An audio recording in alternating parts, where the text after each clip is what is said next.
Get excited because your dinner game is about to get really good and easy. A good marinade is the secret to flavorful and tender meat.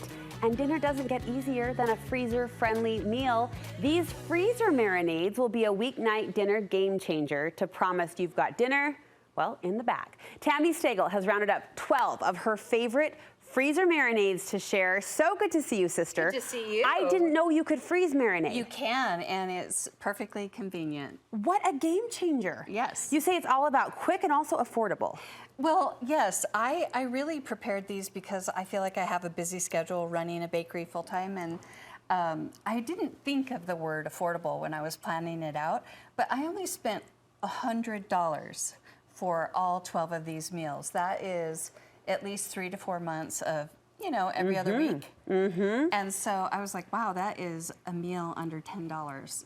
And so that was kind of a win, Yes. like an accidental win. Yes. And I purchased all of the meat and then plus some of the spices that I had run out of. So, and most of the spices you're gonna have in your cupboard, so. It works out. Yeah. Well, that's something a lot of families, most families these days have a closer eye, I think, on their budget, on their dinner budget, Yes. their grocery budget. So that comes into play in a really big way. Chicken, I was thinking about it, probably the most hardworking dinner ingredient Yes. that we reach for So all of the versatile. time. So versatile, but you say it takes a good marinade to dress it up in a delicious way. What makes a Yes. good marinade, in your opinion? Okay, there's 5 factors to a really great marinade. The first one is acid. Your acid is gonna come in a citrus, like a lemon or a lime, or in a vinegar. And Okay. you can use any kind of vinegar. Uh-huh. And then the second is fat, and I like to get fat with olive oil or mayonnaise or yogurt. And fat builds moisture and flavor. Okay. And then the acid tenderizes. And then you're also going to want your seasonings. That's going to build flavor. And then you'll want salt. And you'll always want a kosher salt and never a table salt. How come? Because table salt has iodine and it makes it metallic-y, stingy taste. And kosher just gives you a nice mellow accent. A smoother flavor. And the salt serves as a brine. Oh, okay. To soften and tenderize the meat as well. And all of those freeze well together.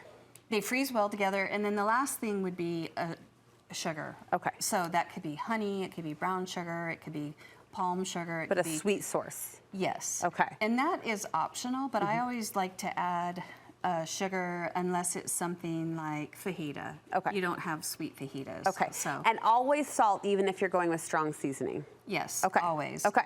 That right there, I think that good formula is so helpful. But will you walk us through the 12 marinades that you've created? We're going to make one, but what's on the menu? So we have cilantro lime, a chipotle, a honey mustard, orange, 5-spice. Come on. Yes. My mouth is I watering know. just thinking about it. A fajita, because that is just, you know, everybody likes fajitas. Yes. And a chicken satay, which I think is my all-time favorite.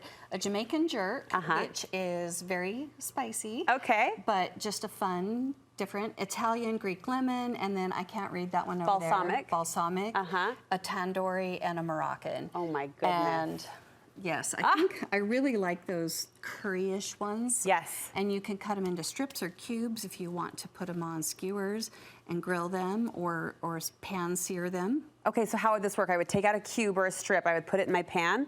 So you could cut it into strips before you marinate it, before you throw it in the freezer.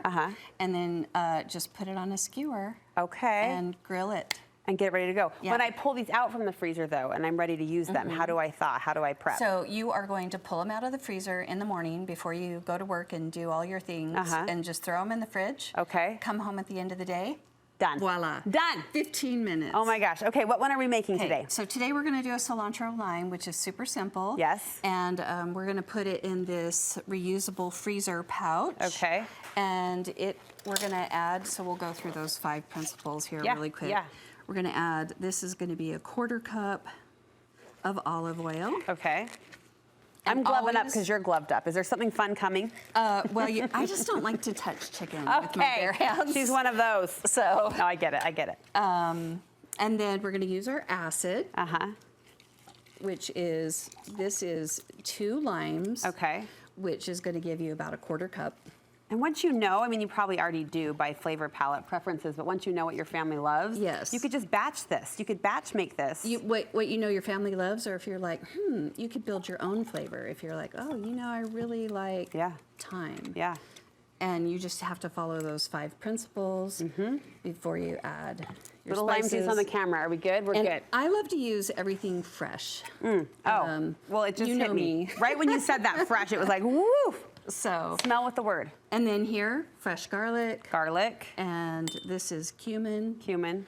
And then this is chili powder. Does the fresh also help when it comes to like freezing? Because it seems to, I don't, maybe it's just me, I but it's, just feel like fresh ginger, fresh garlic imparts more flavor. Yes.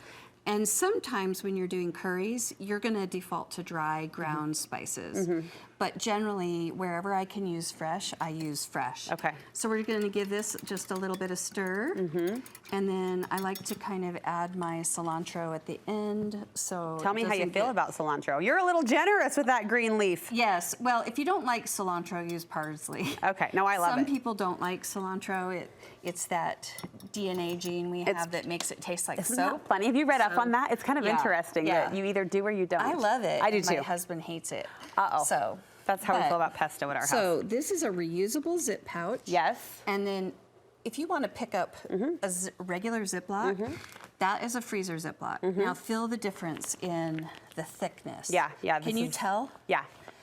And then, so I'm just going to put this is 2 chicken breasts, and I did develop all the recipes for 1 pound Okay. of chicken, which is about 2 large chicken breasts. Okay.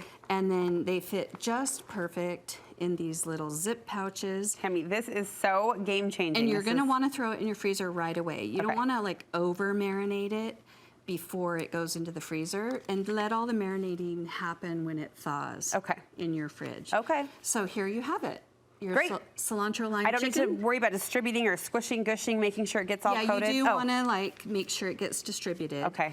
And then it's pretty well distributed as long as it's covering everything. Yes. And Well, my gloves were good for nothing but the clap. Yep. But it was a very sincere clap. This is Yes. amazing. This is so fun. What a game Yeah. changer. Where can we get these recipes? you can get these on bitemeindustries.com, and this will also be posted on Studio 5 KSL website. Well, thank you for that. Be sure to follow Tami at Bite Me Industries. I love your foodie lens. I love how you share your palate with us and your passion for good food done right and Yes. done easily. I love it. Yes, easy is my thing. You're so good. We're so grateful for you, Tami. Thank you. Thank you. We'll link you over from our website, studio5.ksl.com.